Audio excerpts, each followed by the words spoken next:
comme difficulté ici, d'abord, nous sommes dans une zone qui est proche de la Gambie et très souvent, pour le recrutement des élèves, nous avons souvent des répercussions parce que nos enfants vont souvent dans les écoles gambiennes. Alors, pour cette raison, nous voulons vraiment que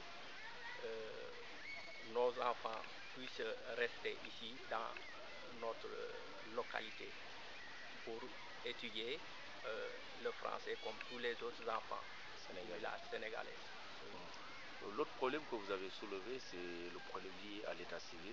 Beaucoup d'enfants ont des extraits de naissance gambiens. En tout cas, revenez sur ce problème et peut-être si vous avez un appel à lancer par rapport à la problématique.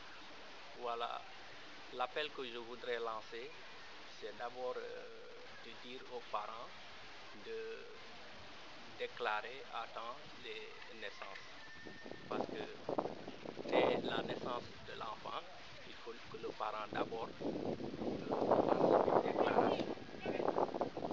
Là, c'est facile d'avoir l'état civil. Mais très souvent ici, les parents attendent jusqu'à l'approche de l'examen pour commencer à chercher les états civils pour la fourniture des dossiers. C'est ce qui souvent pose problème. Parce que des fois, des élèves vont jusqu'au CM2 sans extrait de naissance. Voilà. Vous avez soulevé un problème, beaucoup d'élèves, en tout cas, à cause du manque d'infrastructures sanitaires, les mamans vont accoucher en Gambie et du coup, les enfants ont des extraits de naissance gambiens.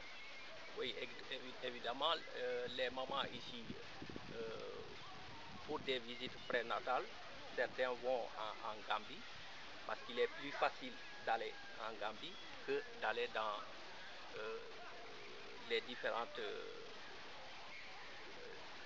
hôpitaux qui se trouvent, et cases de santé qui se trouvent dans la localité.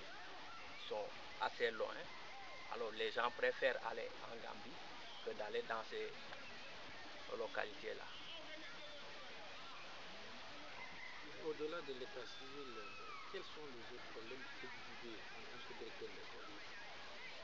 Voilà, au-delà de l'état civil, comme vous le voyez ici, la clôture d'abord de l'école c'est fait par les élèves et moi-même, parce que depuis en 2002, je suis là, j'ai engagé personnellement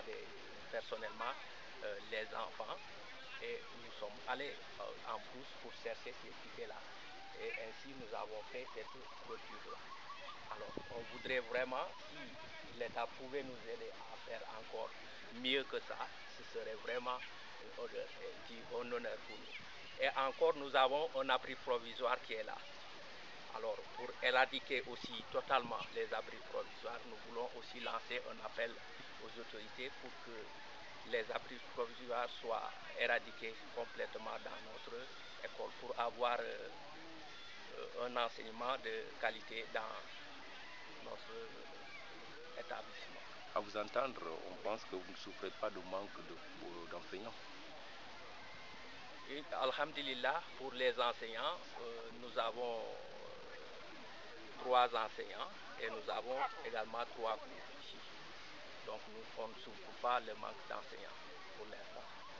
On sait que dans cette zone, vous vivez d'énormes difficultés. Est-ce qu'il vous arrive de voir des enfants abandonner leur cursus scolaire avant terme? Bien,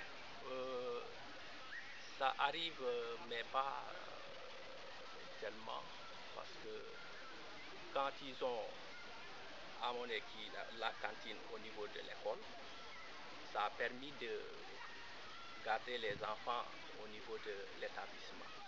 Mais avant, quand il n'y avait pas cette cantine-là, alors comme j'ai parlé ici de la proximité avec des écoles gambiennes, là-bas les écoles sont bien construites, alors que les enfants trouvent de quoi manger là-bas, donc ils préfèrent vraiment quitter pour aller là-bas que de rester ici. Voilà.